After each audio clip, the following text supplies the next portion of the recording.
bismillah salaamaaleykum wa rahmatullah seen mbokk la xalifa ababacar kandji ouakam ñu bëgg a def benn waxtaan bu ndaw rek si wàllu doxalinu réew mi actuellement ni situation politique bi nu muy doxee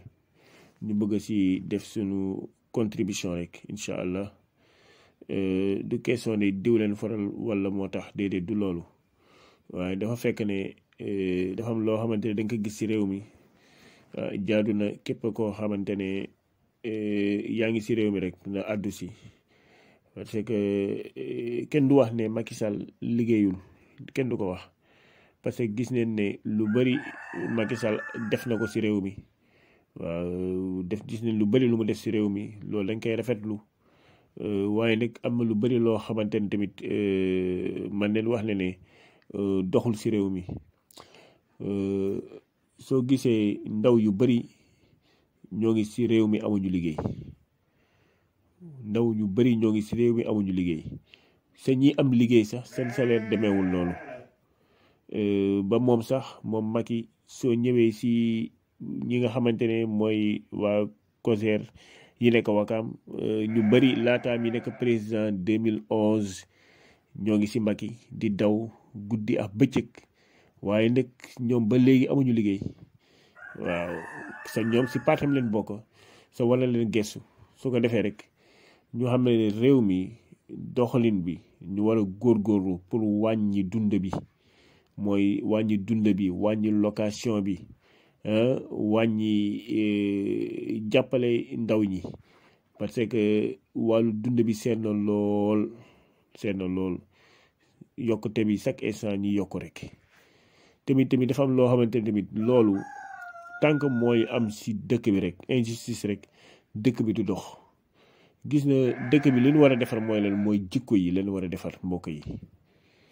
jikko yi leen war a defar tant que jikko yi defarul rek réew mi du avancé mukk su fi yàlla génnee woon ay pétrole yu dul jeex or yu dul jeex zircon lu ne di génn si suuf si rek waaye nag fekk ne jikko yi defaruñu réew mi du avancé jikko nag bii defar rek ñi nga xamante ne ñoo jiite réew mi si ñoom la war a njëkkee waaw si ñoom la war a njëkkee gis nga mandu tànk amul si réew mi du avancé xoolal yonte yàlla Muhammad sallallahu alayhi wa sallam am benn ma leen wax ne notable la waaye nag ku bëri alal la woon sàcc am lu mu def mu sàcc ñu war a daggal loxoom gars yi di nëbee affaire yi pour bañ mu yegg si yoon sallallahu alayhi wasallam wala bi mu yeggee si yoon sallallahu alayhi wasallam ñu koy jéem a gëmloo ne que kii de dafa am lu mu ndooma tànkam ni mu toll si réew mi wala ñu seetaan ñi daggal loxoom yoon sallallahu alayhi wasallam dafa mer mu ne sama doom bii mii Fatima su sàccoon damay daggal loxoom.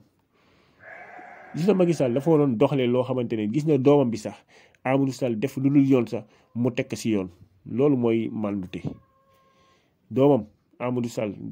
defoon loo xamante ne teguwul si yoon mu jël ko corriger ko yoon sallallahu alayhi wasallam gis na bi muy wax saxaaba mi bi mu leen wax pour ñu génn réew mi dem Yasrib mais gis na yeneen réew am na yeneen réew yu nekkoon Makka mais yoon sallallahu alayhi wasallam fan la leen yabal Yasrib ci benn buur boo xamante ne xam na ne buur bu màndu la mu jël leen yabal leen foofu